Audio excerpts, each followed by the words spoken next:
Let's pick things up there for tonight's Dateline Defense. Joining me, retired Army Colonel Douglas Macgregor. He's a decorated combat veteran, author, PhD, and Executive Vice President of the Burke-McGregor Group. Doug, let's cut to the chase. Before Paris, the Obama administration said its ISIS strategy was working. After Paris, past and present administration officials downplayed the threat of a Paris-style attack in the United States. Are we at risk, and is the strategy working? Well, I think it's pretty obvious that the alleged strategy, and I'm still not sure there is one, is not working. And yes, I think there's a real potential for attacks here in the United States. I'm not sure that we can trace all of that back to the Middle East per se. We have 9 million Muslims inside the United States. I would be surprised if some were not inspired by the Islamic State. Yeah, these so-called lone wolf attacks that will just do it whenever, however they want to. Right. On the campaign trail, there's a lot of talk about the flow of Syrian refugees into the U.S. Depending on who you listen to, these are women or children or would-be terrorists ready to wreak havoc in small-town America. What's the reality here? Well, I think it's important to listen to what the Germans are telling us. The Germans say that about 60+% are single military age or military eligible men. So they're not necessarily entirely families with children. Secondly, we need to understand that this is not accidental. These people are being pushed north by Mr. Erdogan in Turkey. His friends in Saudi Arabia are encouraging Muslims from the Middle East, North Africa, and Turkey, Pakistan, Afghanistan to go to Europe.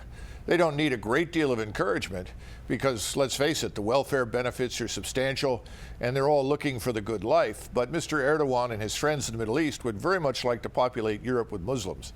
And I think that needs to be understood. It's not widely mentioned. No, it's not. And this is such a complicated web. It's not black and white. It's not yes and no. It's extremely complicated with all the tribes, the cultures. At today's joint news conference, President Obama also addressed the downing of a Russian warplane. Obama said Turkey has a right to defend its airspace and discouraged any kind of escalation. What happened here, Doug? Will things escalate? Well, first, it looks, based on the radar tracks that you can now view open source on the internet, as though the Russian pilot probably did fly over a very small sliver of Turkish territory. But technically, you could argue that they were not necessarily violating Turkish airspace. I think there's a larger issue here.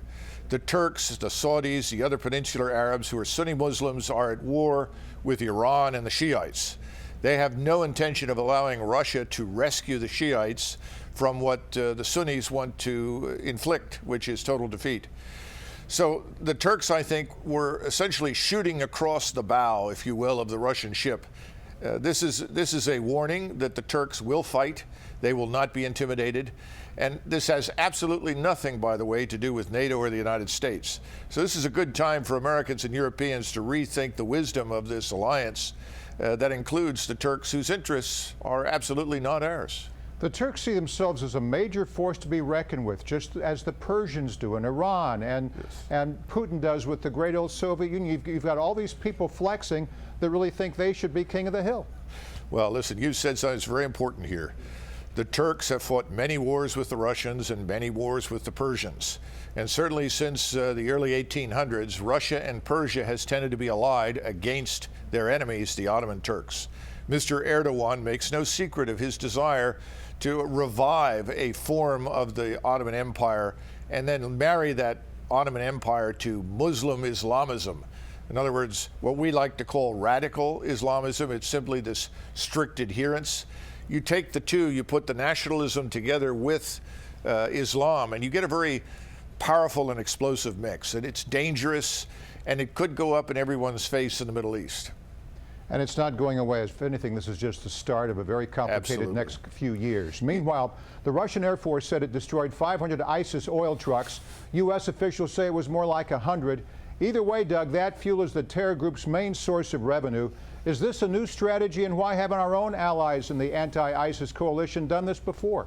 Well, first of all, we have always operated under very restrictive rules of engagement. Anyone who thinks that the United States deliberately targets or kills civilians is absolutely insane.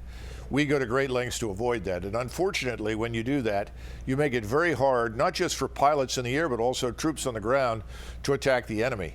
So more than half of our aircraft tend to return from these so-called bombing runs with all of their bombs. The Russians do not operate with those kinds of rules of engagement. Their attitude is anyone who may be near the enemy shouldn't be near the enemy and therefore deserves the worst. They are a scorched earth organization. They're determined to destroy their enemy. Their enemy is primarily in Syria. It's Sunni Islamist and anti-Assad, but it also includes ISIS and the Caliphate. Doug, real quick before you go, let's step back from the terror issue and look at the European Union as a whole. Financially, they seem to be struggling. The UK might pull out. All this added security will cost millions. Will the refugee crisis be the straw that breaks the back of the European Union?